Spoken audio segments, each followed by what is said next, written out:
अस्सलाम वालेकुम गाइस, कैसे हैं आप लोग? खैरियत से होंगे। आज का जो केस है वो हमारे पास है करोला क्रॉस का।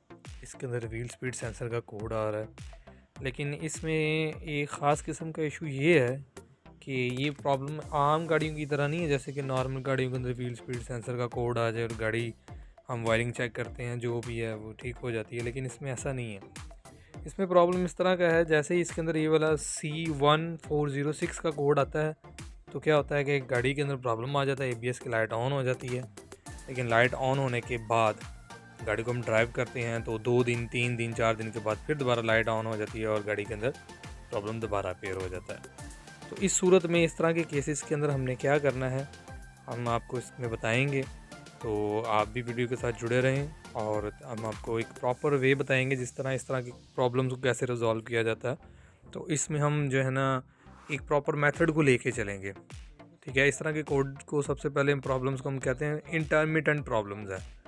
ठीक है, तो इसमें आप देख रहे हैं कि हमने सबसे पहले क्या किया कि गाड़ी के चारों व्हील स्पीड सेंसर को लिया। ठीक है, हालांकि डीटीसी आ रहा है और इनका हम ग्राफ बना के चेक करेंगे आया कि इसके अंदर प्रॉब्लम तो नहीं है। लेकिन जैसे हमने गाड़ी को ड्राइव किया तो देखें जी ऑलमोस्ट सारे सेम है। लेकिन यह है कि बार बार इनके अंदर डीटीसी का कोड आ जाता है, यही वाला व्हील स्पीड सेंसर का। तो हमने इसका प्रॉपर हल कैसे करेंगे, कौन कौन से स्टेप्स को फॉलो करेंगे, तो आप लोग भी इसको देखिएगा। और ये देखें इस वक्त जो है ना सेम वे के अंदर चारों व्हील्स की स्पीड सेम आ रही है, कोई इसके अंदर डिफरेंस नहीं है, सेम है। लेकिन फिर भी इसके अंदर डीटीसी आ जाता है। तो डीटीसी जो आ रहा था उसके साथ एक इन्फो कोड भी आ रहा है 513। और 513 के अंदर आप देखेंगे क्या है, an open in the speed signal circuit continues 4.05 milliseconds के अंदर, यानी कि कोड आया है। इसमें ये हुआ है कि जैसे ही इसके अंदर इशू आया उस वक्त ये 0.5 सेकेंड के लिए इसका सिग्नल मिस हुआ है, जिसकी वजह से ये कोड अपेयर हो गया।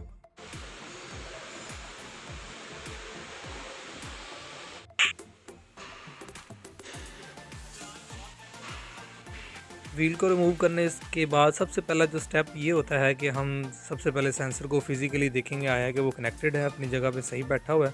तो ये सिग्नल मिस कर सकता है अगर प्रॉपर बैठा नहीं हुआ होगा।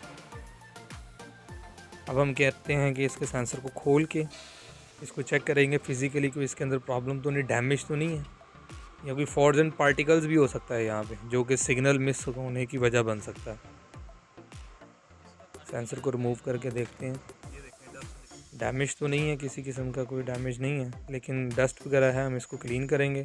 फर्स्ट स्टेप में हम इस तरह के केसेस के अंदर हम इसको क्या करेंगे, हम क्लीन करेंगे।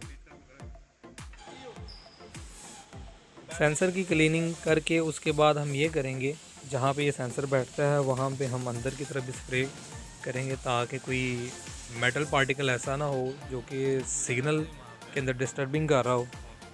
ऐसा कोई पार्टिकल हो तो वो भी वहाँ से क्लियर हो जाए। तो सेंसर को हमने क्लीन कर लिया कार्बोरेटर क्लीनर के साथ, और अब हम यहाँ से जो है ना अंदर की तरफ स्प्रे करेंगे और बाद में हम कंप्रेस्ड एयर के साथ इसको साफ़ भी करेंगे। तो ये सारे काम आपने बड़ी एहतियात के साथ और इसी तरह आपने फॉलो करना है। सबसे पहले आपने क्या करना है कि इनको साफ़ करने के बाद अब हम इसके अंदर की तरफ कंप्रेस्ड एयर मारेंगे ताकि अंदर कोई क्लीनिंग हो जाए अच्छी तरीके से। अब इसके बाद हम सेंसर को प्रॉपर दोबारा फिट कर देंगे।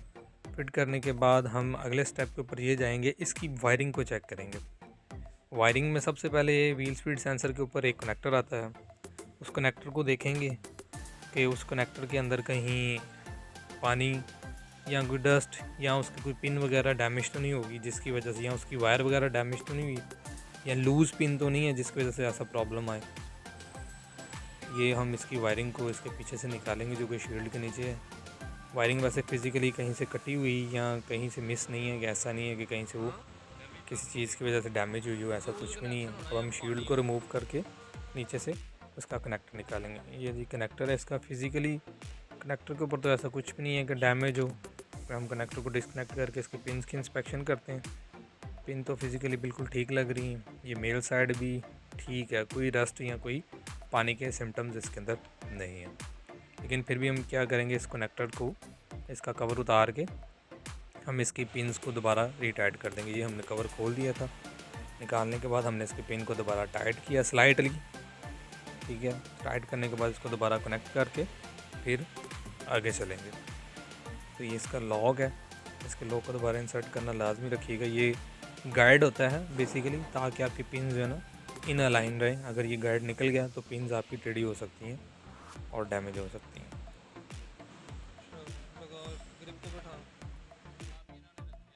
अब हम क्या करेंगे, ABS यूनिट के जो मेन कनेक्टर है, जहाँ पे इसके व्हील स्पीड सेंसर के जो सिग्नल्स, वहाँ पे उसकी जो वायर है, उस वायर्स को फिज़िकली चेक करेंगे, उसके कनेक्टर को रिमूव करके और उसकी पिन को हम टाइट करेंगे।